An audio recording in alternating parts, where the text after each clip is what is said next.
Summernats 36, 2024. So we're back on site in Canberra, but a new site for our scrutineering. And I went down Wednesday morning early. I left home about 5:30 in the morning, got down so I could get through early because I had to get down to PPG and set up our trade stand and get the Camaro in on site, set up our merch and stuff. So I got in early and was fortunate that not too many others did. And I just think it's interesting that we hear so much criticism about the whole process of trying to get into the Summernats and all those sorts of things. So what I'm going to do with this episode is primarily for all my followers to see what we do at Summernats. And you can see that in that marquee there, all of those staff, there must have been 30 or more people there. And then these are the start of the lineup. So this is obviously the driven cars, and on the other side's all the trailered cars. And they've got those three areas to be able to run through. So all of the staff there getting briefed for a 9 o'clock start, and we were in early, and as they say, the early bird gets the worm. So we were like 35-40 minutes in, stickers done, car checked over, and out the other side. So it's difficult for them because they've got to get all of these cars through, and I don't know how many there were this year, probably a couple of thousand cars. And coming from this side, this top end is where the preliminary judging is done for both the street and the elite class. And in that, there's probably over 200 cars that would tick the box to be judged. And the elite cars, when they come through this area, they then go in as they're going through the GIO stadium area there, where it's got the ramp to put the cars up if they can't be seen on the trailers. So you see the first of the trailered cars coming in now to have that inspection done and the pre-judging. And then once those cars come in, if you want to see how that's done, we did a really good episode that went up a couple of days ago that covers the street side of things and the process they go through from a judging and then through to their final 50, and then the driving events and obviously the presentation of their champion, the street champion. So you can see another big trailer here, obviously a high profile car in there. So the judging team are all here, plus all the scrutineers. So the car's got to be scrutineer and judged, and then stick it up, ready to go through for them to be able to go in the hall and set up Thursday morning. So if you're in the top 60, you get notified overnight, and then you've got to have your car ready to go in. So I just thought I'd have a bit of a walk through. There's a couple of cars lined up that I recognise and I've seen before. And this particular Falcon coming up here, obviously being a Ford guy, has always caught my eye. But it's always been a standout car, and he always cruised heaps. And I just thought if I could, I'd grab a chat with him, which I managed to do that in a minute.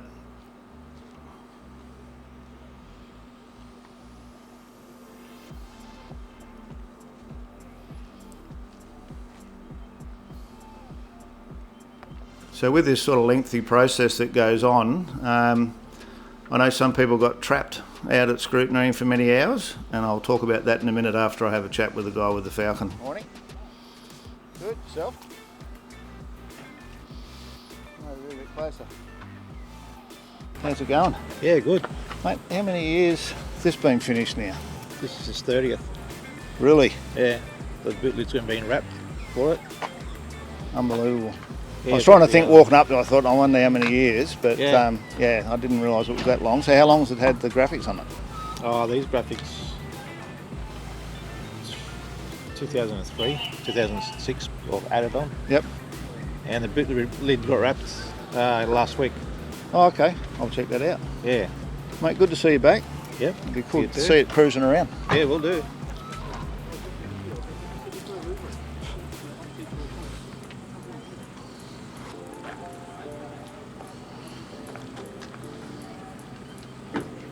There you go. I should have looked at that first, shouldn't I? So once I'd gone back and set up the trade stand, my mate Fuzz, that helps me with the commentary, his lad Travis had built a burnout car during the year and had that and was going back through scrutineering. I said, look, I'll come out and do a bit of filming, knowing that we're probably going to be out there for some time. So this is Wednesday, about 5:30, 6 o'clock, and we come around the corner and there's probably, 800 cars. Cars on trailers, cars on trucks, you name it, they're all there. So we, what's your choice? We line up, and it was interesting to watch just how many people getting so aggravated with security, if you want to call them security, parking, attendants, whatever. But I mean, the reality is there's just a lot of cars there, and the feedback we were sort of hearing was probably 30% of the cars that were there on Wednesday weren't booked for Wednesday, and that was causing some of the problems. But clearly just way too many cars and not enough time. So what they had done is put in place some food. You could go into the GIO, which was like about a 3-minute walk to get in there. So Fuzz and I wandered over and checked out where the judging was, and grab something to eat and a drink. But it is a drawn out process, and we didn't bust any records. We were there 3 hours, and as you can see it's dark now, so we were like 9 o'clock time we got out. So that's young Travis there. So Trav normally comes over with his mate Rob Lee and gives me a hand in whatever cars we're working on, and with his dad Fuzz. And you can see there that this is the paddock find, I guess you'd call it, come from a station out near Broken Hill from the Clare brothers, who are well known in the Salt Lake Racing. There you go, I got it out. Out there, and he went out to pick up a bonnet strip or something, and I said you can have that as long as you take the car. So once he took the car, that started another thing. So it's like all of them, LS, and run the 9-inch. There's old Fuzz there. They've had a big day. They've driven from Mildura and been in the car all day, and then hanging around out at Scrutineering until 9 o'clock at night.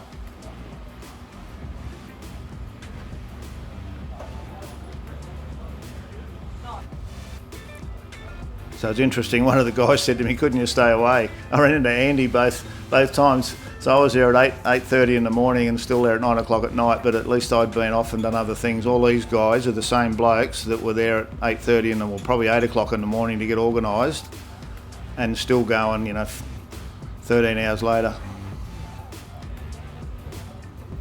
So a little tidy LS running on with a methanol carby. So we got finished there and headed back to the motel and settled in. Check out the size of them wheels. So I haven't seen the car for a week or so.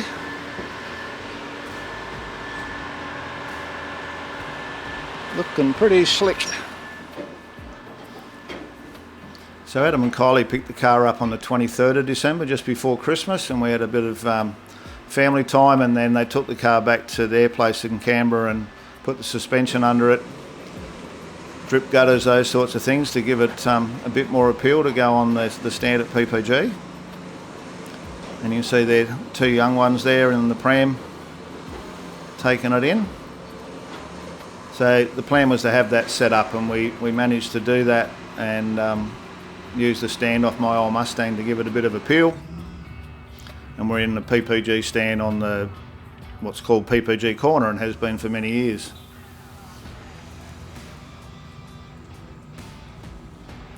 So obviously it'll come down a lot more once it gets a motor and some trim and stuff in it. But we're basically showing how we've done that, and if you're interested to see, there's a full series of 14 episodes on taking that car from bare metal through to paint on our channel. And there's part of my family, my son-in-law Michael, Louise, and the 2 girls, Olivia and Georgia. So they had a big 4 days as well, helping Grandpa out. Blue shirts, yeah. So now we're Thursday morning and a bit of light drizzle. Yep. Cool. What's that mean, mate? Kid. Appreciate it. I'll come over and see you in the morning.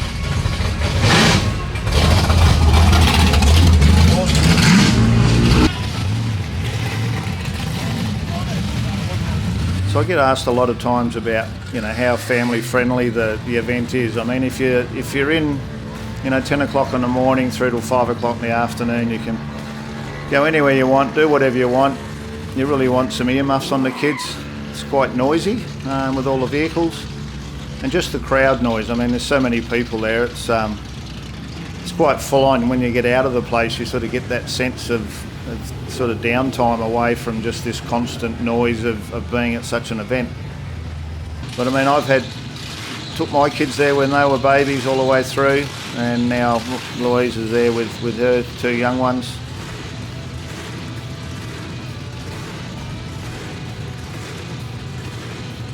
I mean, I felt the flow of the pedestrians was a lot better this year. They opened the area up down at Main Street. There's a lot more pedestrian areas to get around. And it'd be nice to have a cruise route that didn't have to stop, but the reality is you've got to move all these people as well.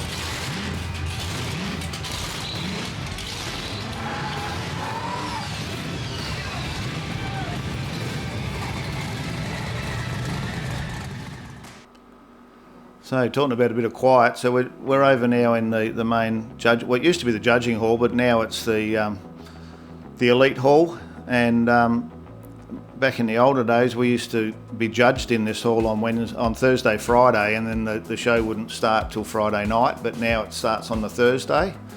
We've just grabbed a snippet of some of the standout colours and cars.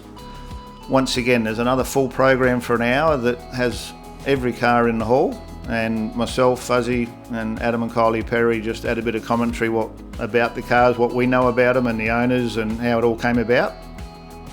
And this year, I mean, it's hard to say the level goes up every year, but there was an incredible amount of unbelievably built vehicles on display. This is before the actual event opened in the morning when I got to film this. So when you go to the event, there's a lot of people trying to get a look at all these cars on all of the days. And a lot of these cars will be at MotorX in Melbourne in May, if you're down in Melbourne, first week of May, and we'll be back with Boss XC at that event. So my plan today is to show you, how we do the Summernats, and I spend a lot of time in this area, obviously, being a show car builder, and over on the PPG corner. But we also get to take in the fireworks and all the other events that go on and get out on the oval for the show and shine and check out all the street cars and just generally, take it all in.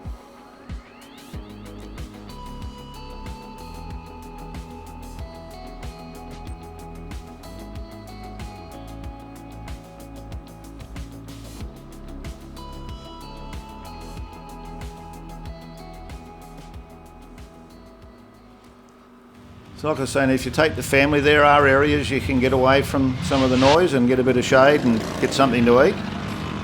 And there's also activities like these lawnmower races, but they also have the motocross boys there doing their show jumping out on the oval as well, and then the drivers are doing car events on the grass. And then of course there's Skid Row. It's not somewhere where I hang out too often. I think Louise went down and filmed this. And the cars in the front there are part of Tough Street. So here's some of those on the oval. So this is Joel Smith with my neighbour Dave Stevenson doing the driving events in the street class. And then they were fortunate enough to win the champion award, and in true street fashion, left a bit of rubber behind as well. So a bit of sad day. So I've been out on the oval and filmed those. So they're in our 3rd episode that went up, that's got the street cars as well in it, and all of the judging for the street class that gets to that point where that trophy got picked up. But this is like the main area where a lot of the food stands are. Gives you a bit of an idea on just how many people are there and how many cars and the way things are moving around. And on the Sunday later in this show, you'll see all of the cars that were in the PPG Supreme award.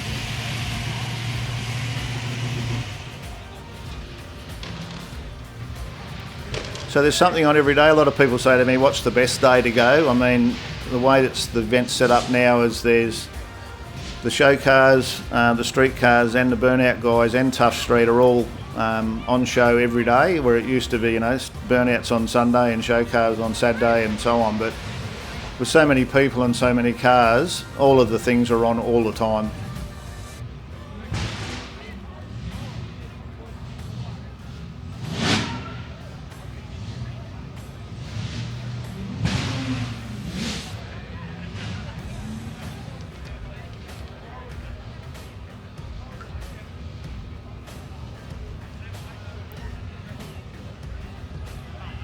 So of the 1,800 or so entrants, there's probably 250 that are judged, maybe 300 that are judged in all the different categories, and the rest are people enjoying their car at the biggest car show in Australia.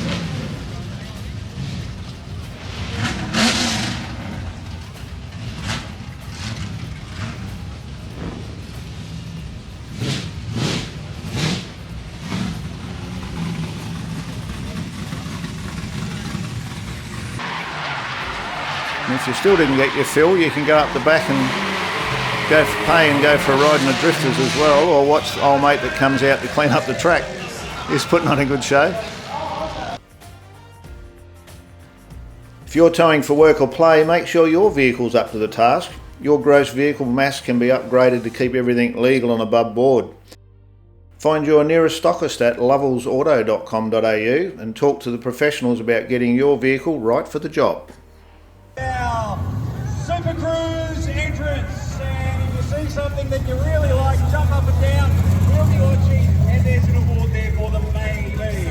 Grandma Kerry here, 650 horsepower, 30 36 Summernats. That is impressive. The Buick Riviera, I'm madly in love with you. Oh my gosh, I'm just going to take that car home and love it.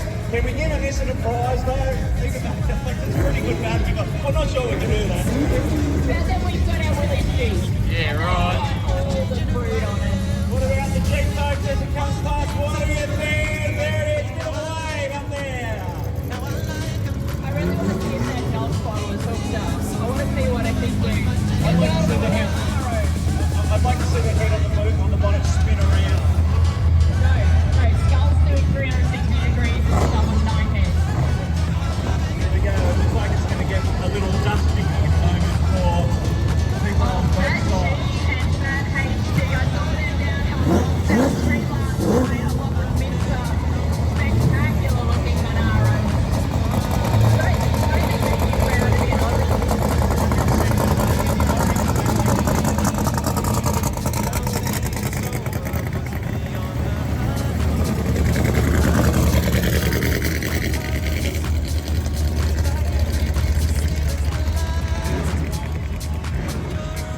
So the Super Cruise, I've been out on that oval so many times over all of the years, and I've driven around and I've been out there as part of presentations. And it's evolved over the years. They used to have things like the Cardboard Fantasy Parade, the Esky competition, all those sorts of things. And I guess as times have changed, things have evolved, and it's now still a Super Cruise. And it really came about when they lost the City Cruise. Now they've got the City Cruise. It's really the preamp now for the fireworks and also the bands that come on after that.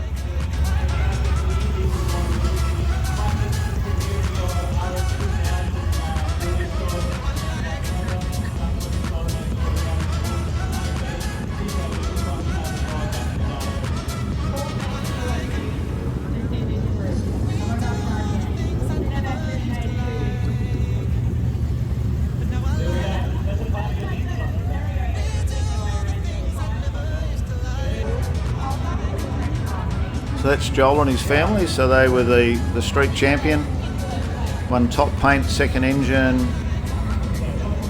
second something else, can't remember what now, and then went out and cleaned up in the driving events and took out the champion award.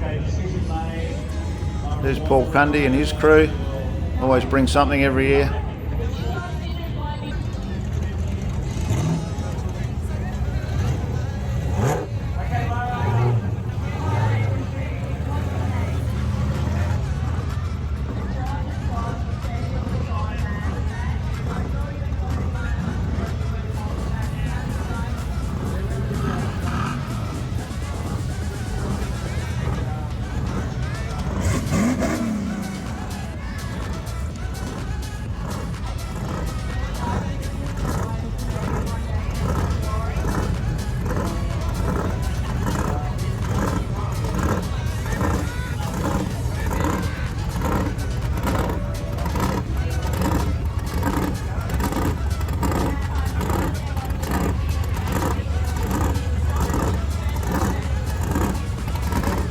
So speak of the neighbour, here he is here. So Dave and Shelley got Chop It, and they've been coming for about 7 years now, and Dave and his mate Joel had that red 4-door. They approached me back then and said, will you give us a hand to put that together? So we did that. Joel painted it, Dave did all the mechanicals, I sort of helped out and welded a few things up, and they've had a ball in that car ever since. Now this one here now is Young Fuzz, so it's Travis Fazella, and the lady in the back waving at everybody is his mum, and Kathy came to the 82 Street Machine Nationals with Fuzzy and I, with my wife Heather, and she hasn't been back for a long time, but now that Young Fuzz has got something in, she dropped in for the day and had a bit of a look, so it was good to see. So now the Burnout guys, so I think it's good that they're doing the Burnout Masters presentation on the Saturday night, and an opportunity for these guys to bring their cars out and do a lap and then find out who's won their pinnacle event.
So as Saturday draws to a bit of a close, Saturday night that is, these guys get their presentations out of the way, and of course the music starts then and goes from there, and then I'm back downloading and getting organised for Sunday, because Sunday's another day, another early start, and by this stage, you know, we're 4 days in to a 5-day episode for us. It's a lot of work, but we do enjoy it. I love the event, and I love what we're now doing with the channel, and hopefully you guys are enjoying what we're doing.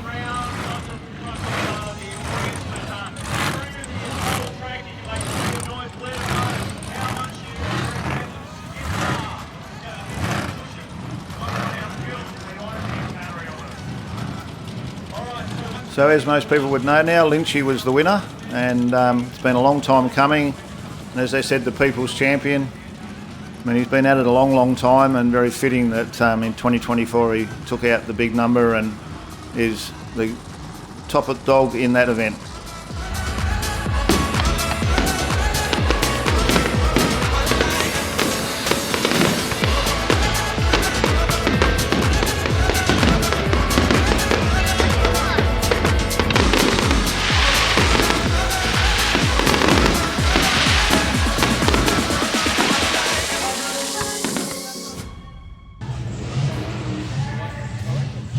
So it's Sunday morning, so PPG Supreme. This award's been around a very long time now. I remember we won it with the Pioneer Coupe back at Summernats 10, so that's 26 years ago. And it's a selection of cars from the event. So a couple from Street, a couple from Elite, a couple from the Burnouts, a couple from everywhere. And it really is a showcase of, and not just PPG painted cars, but just cars in general that are selected from all of those different categories, and it really does add to the show. Sunday's normally a little bit slower with the crowd, so this area is opened up. It's normally a major walkway, and all of these cars put in place. It's very rare you get the opportunity to get this close to some of these cars that are this level of build and be able to get up close and personal and get a really good look at them.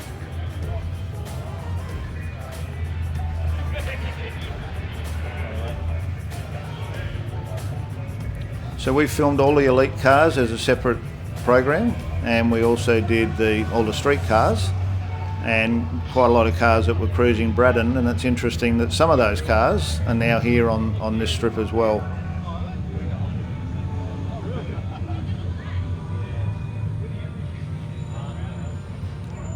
So this Falcon was an unveil. Incredible detail in the paintwork.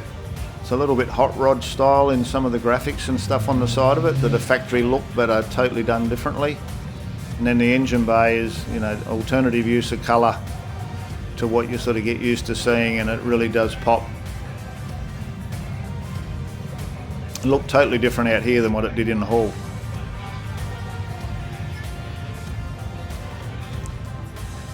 Two or a pair of identical twins built that car, and one's a panel beater and one's a spray painter. Another unveil car.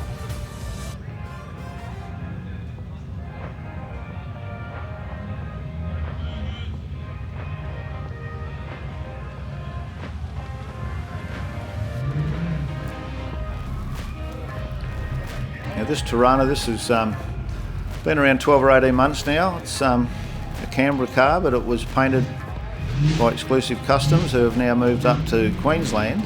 But this car ended up being the fitting winner of the PPG Supreme Award.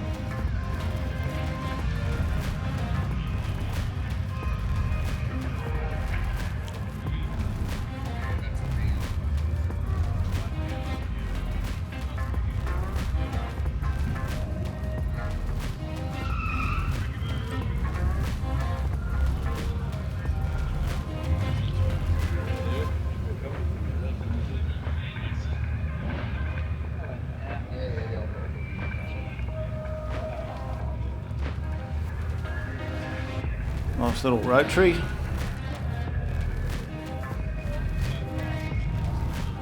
Just an all over nice car. I was going to say it had really nice paint, but it had really nice everything, to be honest.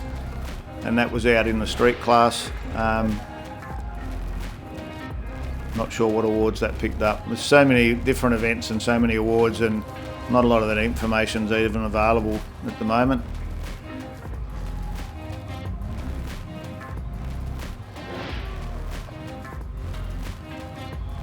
Now this Falcon, that was unveiled last year at Summernats, was in the hall, and then it was out in the street class this year. And it was actually down at Braddon on Friday night, which I thought was really cool, that you've got a car of this calibre that's down cruising and parked up.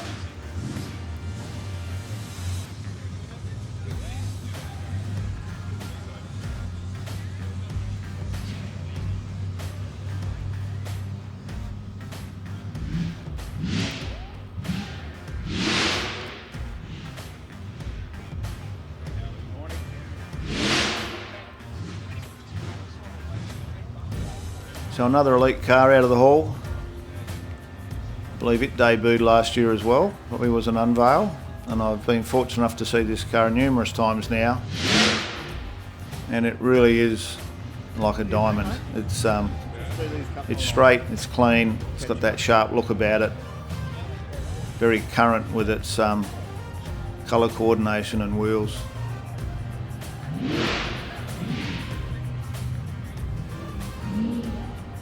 Now this will be an interesting one. This car won top judged in street, and it'd be interesting now that it was built for drag week, that it will evolve now and go to the track and do a bit of track duties and get organised to be able to go off and do that very difficult event, to do all those miles and run a time, and obviously to maintain a car of this level and do all of that will be interesting to see.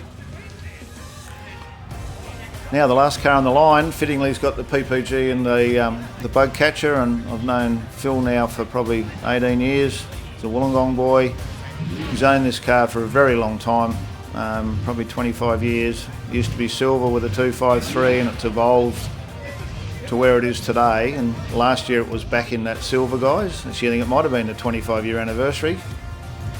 And it's had a couple of retrims, and it went suicide doors, and he continues to skid it, and it actually had a little fire. That's the family there. It's Phil, Natalie, Cody, and I think Charlie. And they're all just part of our Summernats and Street Machine family. So now we've got the full-on elite guys. It's Sunday morning. They're going to head down to their driving events. And I was a little bit tardy and didn't get down to get any footage of that, but I did see the presentations and stuff. So the car we all have heard about, forged. Some of these cars, it's their first Summernats, and others have been here before and looking to try and get these driving events in place and successfully do that. Beautiful looking Monaro. That car has won trim every time it's ever been judged, I believe, and it won an international award as well online for the trim. The XY here, Ben Ambrose. Ben gave me a bit of a hand with Boss XC with the filler work and stuff. He's a painter, and that's his own car, another 25-year build. So he's owned the car a very long time and got it to a point where it's in the 60s, so he's having a go at Grand Champion. And there's a bit of a story about all of these guys and cars in that Top 60 haul video if you want to hear a bit more of me talk about the cars and the people. Super clean, nice Tirana. A couple of Tiranas. And I didn't get the footage here because Mike, with his 54 Cool Moon, refused to start it. Drove out of the hall and then stopped. They worked out it was a fuel pump. They managed to find enough gear to get it running, and you'll see it down on the track. And as a lot of people would know, that was an unveil as well. The 3,000 horsepower engine in that car.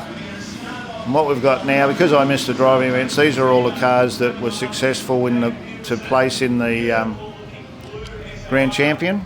I think they're called a Super 7. And then after that, so there's that 54 there, beautiful car, Blue Moon.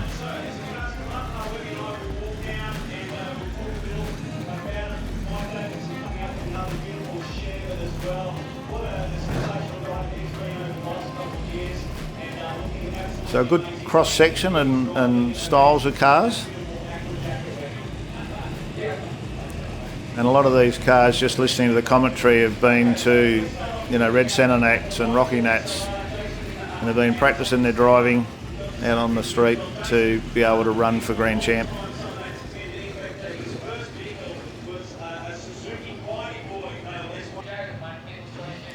So out of all of that, these are the three, the top three for Grand Champion. So Grand Champion is your placement in the hall. So the top 10 get a certain amount of points, top 20 get a few less, top 60 get less again. And then they take in consideration people's choice. And the winner gets points, and then all the way down to 10th place. And the winner of that People's Choice this year was the Charger we just heard coming up now with that big engine in it. And he did extremely well on the driving events as well.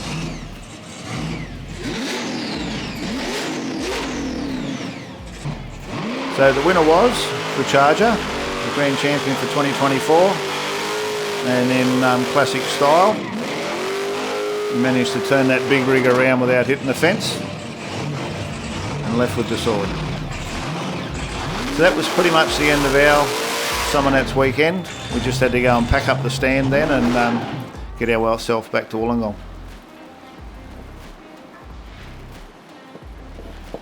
Hello. So we got back fine, we've unpacked, and then it's a matter of thanking all those people. So all those people that called and said hello at Summernats was awesome. We're now getting some of the merch out. We sold a lot there, but we do a lot online as well. And it's just good to be able to face with the people watching the show. We've got a lot of really good cuff stuff coming this year. Lovell's are back doing more of the shows like Summernats, and I'm going to head back over to the States and do SEMA again. And as you can see, the panel van started, so Darren was due to come on Monday, so I said, yep, let's make it happen. So the roof's off so we can get the gutters done, and we'll just keep trucking along and bringing you as much as we can about we love street machines.